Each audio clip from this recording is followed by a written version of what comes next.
Salut les débrouillards! Alors, le conseil pour ce mois-ci concerne l'expérience extraction de la fluoricine que l'on retrouve dans le magazine Les Débrouillards du mois de mars 2016.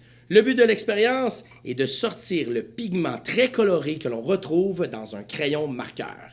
Bonne chance! Pour réaliser l'expérience, voici le matériel dont vous aurez besoin. Une plaque chauffante, une casserole, mais comme moi je suis prof de chimie, j'ai décidé d'utiliser un bécher, des crayons fluorescents, type marqueur, comme ceci, des gants de chirurgien, de l'alcool à friction, un petit bol, une paire de ciseaux, un compte-gouttes, une seringue que l'on peut se procurer dans toutes les bonnes pharmacies, derrière le comptoir, il suffit d'être un peu gentil. Et ensuite, un grand bol avec de l'eau.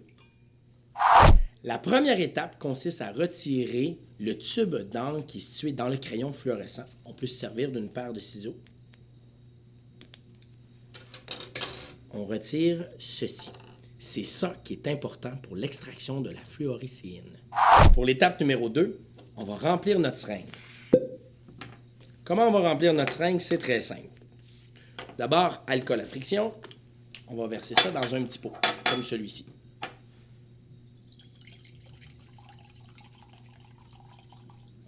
Ensuite, on va aller extraire notre alcool.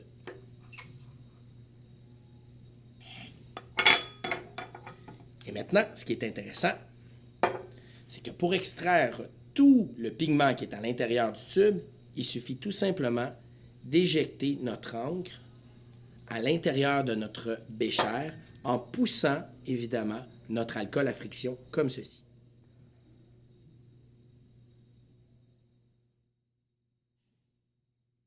Voici le mélange qu'on obtient après l'extraction de la fluoricine. Mais il reste malheureusement de l'alcool. Il faut se débarrasser de l'alcool à friction en la faisant chauffer sur une plaque chauffante. Par contre, pour ça, il faut être très prudent. Il faut s'assurer que dans notre pièce, ça va être bien aéré pour pas que l'alcool à friction vienne nuire à notre santé, comme on dit. Alors, on dépose ça sur notre plaque chauffante, on part le feu très bas et on laisse bouillir le tout.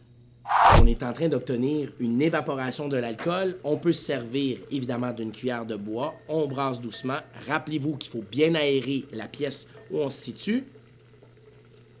Et on va laisser le tout s'évaporer encore quelques minutes de manière à obtenir un liquide beaucoup plus visqueux et d'une couleur orangée.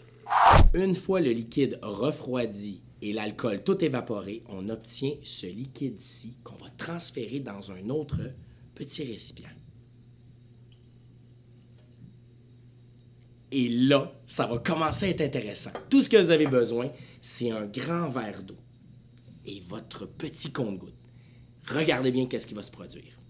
Compte-gouttes à la main, un grand verre d'eau, on va chercher notre fluoricine, comme ceci. Et maintenant, on la laisse tomber dans notre verre d'eau, comme ceci.